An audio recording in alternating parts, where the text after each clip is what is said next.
In this video, I want to show you what we are watching for the rest of this year and into next before it becomes obvious in the headlines. Now, the bigger risk isn't some apocalyptic collapse or one dramatic event everyone can point to. Any one of these could become serious, but the more likely risk is that several systems become less reliable at the same time. Energy, food, inflation, weather, cyber attacks, insurance, public trust, and basic services, they're all connected. And when pressure builds across several of them at the same time, daily life can get more expensive, less reliable, and harder to navigate. Get the free city prepping brief and stay one step ahead of the events shaping our future. Each week, I share the risk I'm watching and the practical steps you can take now to prepare. Sign up for free at cityprepping.com/CPB or use the link below. If you're new to this channel, my name is Chris, and on this channel we discuss emergency preparedness, aka prepping. Over the years, we have used these Outlook videos to prepare our audience about the kinds of pressure points that often show up before the headlines catch up. Zoonotic diseases, supply chain fragility, food pressure, cyber attacks, fuel and labor strain, weather volatility, utility weaknesses, inflation, digital disruption, and civil tensions. The exact events have not always materialized in the worst case scenarios, but the pressure points have largely been the right ones. And thankfully, not every risk reached its most extreme version, but we were right about the direction of many of them, from the severe disruptions that changed daily life to the quieter pressures that made life more expensive, less predictable, and harder to manage. Now, the goal is not to predict every event perfectly. The goal is to recognize pressures early enough to prepare before it hits closer to home. So let me walk you through the 8 pressure points building underneath the surface of daily life. And these problems are not going to stay in their own lanes. Energy pressure moves into food, food moves into inflation, and inflation moves into household stress. Weather and cyber attacks will add pressure on systems already stretched thin. So the warning may not be one obvious national emergency.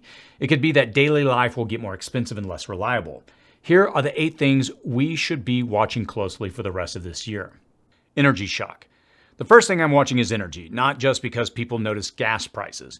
Energy is the input behind nearly every household cost.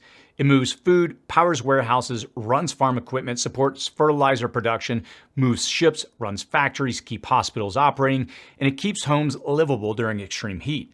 When energy gets more expensive or more volatile, that pressure rapidly moves into groceries, utilities, repairs, insurance, shipping, and manufacturing. The part a lot of people miss is that energy markets operate on a delay. Whether a disruption escalates, stabilizes, or is eventually resolved, the effects on supplies, shipping routes, insurance costs, refinery schedules, and energy infrastructure can linger for months or even years. U.S. oil and LNG still move in the global markets to fill the contracts and chase global demand. So American production does not fully shield American households from international pressure. For the rest of this year, you may still see a few dimes come off gas or a bump in the stock market if tensions cool. But I would still expect utility bills, grocery prices, and energy-linked household costs to remain high, and they could move higher if any other disruption hits before the system rebuilds real margin. Climate whiplash. The second thing I'm watching is what I call climate whiplash, especially the growing signals of a potentially strong El Niño. And this is not simply more rain in California or a warmer and drier winter in other regions. The bigger issue is volatility. El Niño does not remove water risk, it redistributes it. Agriculture, roads, reserves, power grids, insurance models, and emergency services, they all depend on weather staying within expected ranges. And when those patterns swing harder, the stress moves into food, utilities, transportation, insurance, and local services. And this is what we need to understand as we go into the rest of this year and next. Too much rain at the wrong time can delay planting or harvesting. It can damage roads, spread crop diseases, increase pest pressure, and interrupt transportation. Too little rain can reduce yields, raise fire danger, stress reserves, and increase power demand. When you hear El Niño or Super El Niño, brace for rapid shifts between extremes and a significant reduction in reliable patterns. So when this El Niño pattern strengthens, as current signals suggest, expect weather volatility to show up indirectly through food prices, insurance costs, utility strain, road and property damage, delayed repairs, and local disruptions that take longer to recover than most people expect. Food pressure. The third thing I'm watching is food pressure, and I want to be clear that this does not mean grocery stores are about to be empty everywhere. Most modern food disruptions, they don't start that way. They usually show up first as higher prices, fewer choices, smaller packages, lower quality, slower restocking, or certain items becoming less reliable. If you wait until the shelves are empty to take food seriously, you waited too long. The deeper issue is that food pressure is not only about how much food is grown, it is about whether farmers can afford fertilizer, diesel, labor, equipment, feed, financing, water, and insurance. It depends on the weather cooperating and transportation staying reliable, processors having enough capacity, and disruptions from cyber attacks, global instability, disease, or parasites staying contained. A full grocery store is still sitting atop a fragile supply chain because availability is not the same as stability. And that's why I keep coming back to the grocery bill. No report is going to tell you more than your shopping receipt in your hand. The concern for the rest of this year is not just crop failure or even specific threats like screwworm driving up beef prices. It is a margin failure. A bad harvest matters more when input costs are already high, like they are now. A transportation disruption matters more when fuel is volatile, as it has been lately. A cyber attack matters more when processors are already stretched. So, for the rest of this year and into next, you can expect food pressure to show up less as obviously empty shelves and more as higher prices, thinner selection, lower quality, smaller packages, and scattered shortages that make a deep pantry more valuable than many people realize. Inflation wave. Now, the fourth thing I'm watching is inflation's second wave, and I don't mean that only in the official economic sense. The headline number may say one thing while your household experiences something very different. A national average can smooth out the pain and hide what families are actually feeling in food, fuel, rent, utilities, insurance, repairs, medical costs, car payments, property taxes, and debt service. Your household does not experience inflation as a chart. You experience it when the same monthly routine costs more than it used to. And that's why I would not separate inflation too sharply from the other issues. Inflation is a consequence running through many of them. Energy volatility feeds inflation because transportation, manufacturing, farming, and utilities, they all depend on energy. Food pressure feeds inflation because basic staples touch every household. Weather disasters feed inflation because repairs, insurance claims, rebuilding, and local service demands, they all become more expensive. Cyber disruptions can feed inflation if they interrupt logistics, healthcare, payments, food processing, or local government operations. The deeper question is not whether inflation moves up or down by a point in a report. The deeper question is what parts of your household budget are exposed to systems that you don't control.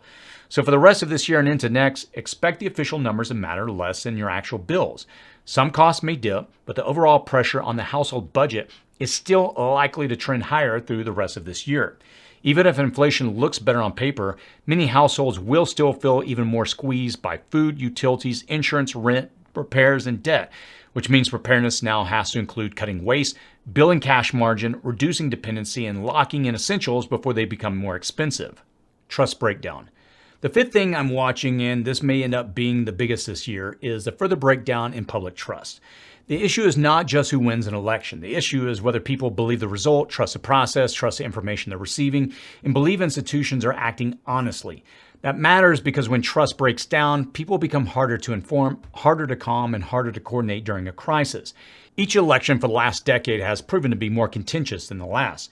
And there are more accusations of fraud, more institutional suspicion, and more people primed to believe the worst. And this has led to such a breakdown in public trust that even this midterm, with the balance of Congress in play, it could end up being the most contentious election cycle yet. When trust breaks down, frustration does not always stay online. We've already seen it spill into the streets, state capitals, voting centers, school board meetings, courtrooms, and even state capitals, and the U.S. Capitol. And that is a concern for the rest of this year. A contested result, a viral video, a court ruling, a police incident, or even a rumor can move much faster than the facts when people already believe the system is dishonest. A society can handle disagreement, but it becomes far more fragile when large groups no longer agree on what is real, who can be trusted, whether the process is itself legitimate. Add AI-generated content, political fatigue, financial pressure, job insecurity, and local flashpoints, and the risk, it's not about disagreement. The risk is now that frustration turns into disruption, intimidation, or unrest. So for the rest of this year and into next, you can expect public trust to become one of the most hidden stress points behind national and local instability. And that stress point could sharpen quickly as we move toward the November elections. Now, I'm not saying every community is going to see unrest or that every dispute or accusation of wrongdoing will become a crisis, but the margin for calm will be thinner in many places. That means preparedness is not just food and water. It is situational awareness, avoiding tense areas, verifying information before acting, having alternate routes, keeping enough supplies at home, and becoming the kind of steady person others can trust when the noises get louder. Cyber threats. Now, the sixth thing I'm watching is cyber threats, especially against critical infrastructure. Iran, Russia, North Korea, China, and criminal ransomware groups have all been tied to cyber pressure against U.S. systems, and that threat is likely to grow even when direct military tensions cool. The cyber attack that matters to your household may not be the one that steals your password. It may be the one that interrupts a service you depend on, such as water, healthcare, payments, food distribution, ports, pipelines, utilities, pharmacies, fuel suppliers, local government offices, and especially election-adjacent systems. That is the shift. Cyber risk is no longer just a personal technology problem. It is now an infrastructure problem, and it matters more now because many of these systems are already stretched thin. A household under staffing pressure is more vulnerable when its systems go down. A water utility with aging infrastructure is more vulnerable when controls or communications are disrupted. A food processor operating within thin margins is far more vulnerable when ransomware stops production. Your household, it may feel the disruption even if your personal accounts were never touched. So for the rest of this year and into next, expect cyber attacks to keep showing up as real-world service disruptions rather than just online annoyances. That means your preparedness needs a low-tech layer, some cash, printed documents, written phone numbers, offline maps, backup power, stored water, and a way to communicate if digital systems are down or overloaded. And that's not paranoia. It is redundancy for a world where more of daily life depends on systems that you can't control. Insurance crisis. Now, the seventh thing that I'm watching is insurance and affordability. Now, this may not sound like a traditional preparedness topic, but it is becoming one of the biggest household stability issues in the country. A disaster doesn't have to hit your house directly to make your life less stable. Sometimes the costs of repeated disasters show up later as higher premiums, larger deductibles, reduced coverage, insurer withdrawals, rent increases, mortgage pressure, repair costs, and fewer affordable places to live. That is the delayed consequences that many people miss. A hurricane, wildfire, flood, or hailstorm may hit one region, but the cost of that risk, it doesn't always stay there. Rebuilding costs, they rise. Insurers change their models. Some companies pull back from high-risk areas. Homeowners are pushed into more expensive or less comprehensive coverage. Landlords face higher costs, and renters eventually feel it through higher rent. Even if your home is never damaged, the cost of living around rising risk will still reach your household. So for the rest of this year and into next, expect insurance and housing costs to keep acting like hidden inflation. Premiums, deductibles, exclusions, rent, repairs, and temporary housing costs can all become pressure points after a disaster, even for people who thought they were prepared. That means preparedness has to include the financial side of recovery. Review your coverage, know what your policy excludes, document your possessions, store key records, harden your property where you can, and keep some emergency cash because surviving the event is only the first part. Reliability crisis. Now, the final thing I'm watching is an emerging reliability crisis because this is what ties everything together. The system may not collapse. It may just become more expensive, less dependable, and harder to navigate. And that is what many households are already feeling. Your repair, it takes longer, the part is backordered, the utility restoration estimate changes, the medicine is temporarily unavailable, the insurance claim drags on. The grocery item costs more, comes in a smaller package, or disappears for a few weeks. None of that means the system has failed, but together it means that the margin is thinning. And that is the deeper meaning behind the rest of this year. Energy has less slack, food has less slack, household budgets have less slack. Utilities, insurance markets, supply chains, local governments, and public trust, they have all less slack than people assume. And when systems have margin, they can absorb shocks. When systems lose margin, smaller shocks create bigger consequences, and the household has to absorb more of the disruption. The point of focusing on these 8 pressure points is not to make you anxious or to try to convince you that every one of them is going to become a crisis. Any one of them could, but the point you need to understand is that they are connected. On this channel, we're not about wallowing in doom and gloom. We're about taking steps now to lessen the pain later. The bigger point is that all 8 of these pressures we're going to feel for the rest of this year are intricately connected and compounding on each other. Energy pressure can raise food and utility costs. Weather volatility can hit crops, roads, insurance, and power systems. Food pressure and inflation can squeeze households until one extra bill becomes a serious problem. Public distrust can turn normal tensions into disruption. Cyber attacks can take stress systems offline. Insurance costs can make recovery harder, even for families who never see direct damage. And when all of that happens against a system with less margin, daily life can become more expensive, less reliable, and harder to navigate before most people understand why. And that is a pattern that we are tracking. That is also why waiting for certainty is the wrong strategy. By the time one of these problems becomes obvious in the headlines, prices may already be higher, supplies may already be tighter, tempers may already be hotter, and your options may already be fewer. Preparedness, it's not about knowing the future perfectly. It's about recognizing pressures early enough to act while the shelves are still stocked, the roads are still open, the lights are still on, and you can still make calm decisions. Add food before the panic cycle. Store water before the outage. Review insurance before the claim. Keep cash before the payment system fails. Build margin before the system forces you to. So keep paying attention now. Act on the small things now. And if you want to stay ahead of these pressure points before they rise to a critical level, subscribe to this channel and sign up for the City Prepping Brief through the links pinned below this video. And that's where we're going to keep watching these signals, keep connecting them for your household, and showing you what they mean before they become obvious to everyone. So you don't have to fix the whole world. You just have to make your corner of it more resilient.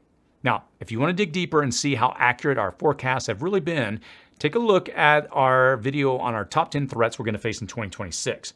We're right on target with 9 of them. Also, check out our deeper dive into this emerging food crisis before it gets worse. I'll link to both of these videos in the description comment section below and here on the side of the screen. As always, stay safe out there.